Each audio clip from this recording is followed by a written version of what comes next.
ஆன்மீக நண்பர்கள் அனைவருக்கும் அன்பு கலந்த வணக்கங்கள். இன்றைக்கு நாங்கள் ஆன்மீகம் சம்பந்தமான பதிவில் அருள்மிகு வன கருப்பராயன் திருக்கோயிலை பற்றி தான் நாம் இன்றைக்கு பார்க்க போகிறோம். ஒரு ஆன்மீக தேடலை பற்றி பார்த்தோம்னு சொன்னால், கோயம்புத்தூரின் இயற்கை எழில் கொஞ்சம் கூடிய மேற்கு தொடர்ச்சி மலை அடிவாரத்தில் ஒரு அமைதியான சூழலில் அமைந்திருக்கிறது பொம்மனாம்பாளையம் வன கருப்பராயன் திருக்கோயில். இந்த கோயிலின் தனி சிறப்புகள் பார்த்திங்கன்னா, இந்த கோயிலில் மற்ற காவல் தெய்வங்கள் கோயில்களில் இருந்து சற்று மாறுபட்டது. இங்கு கருப்பராயன் சுயம்புவாக மண்ணில் இருந்து உருவானவர் என்பது பக்தர்களின் அசைக்க முடியாத நம்பிக்கை.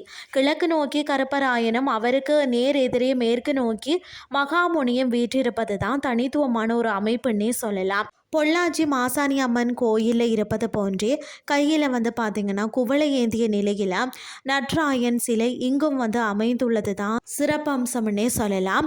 அரச மரத்தடியில் பார்த்திங்கன்னா கன்னிமார் தெய்வங்களும் சுயம்புவாக காட்சி அளிக்கின்றனர். இங்குள்ள ஊஞ்சல் வழிபாடு மிகவும் பிரதிஷ்டை பெற்றது.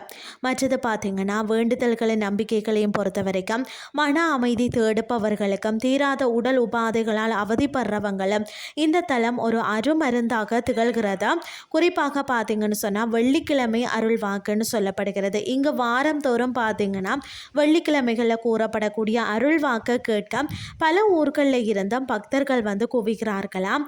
நேர்த்திக்கடனை பொறுத்த வரைக்கும் வேண்டுதல் நிறைவேறியவர்கள் பால்குடம் எடுத்து கிடாவட்டியும் தங்கள் நன்றி கடனை செலுத்துகிறார்களாம். இந்த கோயில் வாரத்தில் எல்லா நாட்களுமே திறந்திருக்கிறதில்ல.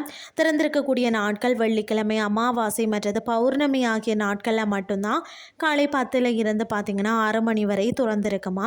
எப்படி செல்றதுன்னு சொல்லி பார்த்தீங்கன்னா, கோயம்புத்தூர் காந்திபுரத்தில் இருந்து வடவள்ளி வழியாக பொம்மனாம்பாளையம் செல்லும் பேருந்தில் பார்த்தீங்கன்னா தடம் எண் 64 செல்லலாம். அங்கிருந்து சுமார் 2 கிலோமீட்டர் தொலைவில் உள்ள சின்னமலை அடிவாரத்தில் கோயில் அமைந்துள்ளது. நிம்மதியும் நேர்மறை ஆற்றலும் பெற ஒரு முறை இந்த வன கோயிலுக்கு சென்று வாருங்கள். இன்றைய ஆன்மீகம் சார்ந்த பதிவு உங்களுக்கும் பிரயோசனமாக அமைஞ்சிருக்கும்னு சொல்லி நானும் நம்புகிறேன். இதே மாதிரி மற்றும் ஒரு ஆன்மீகம் சார்ந்த பதிவோடு உங்களை சந்திக்கிறேன். நன்றி.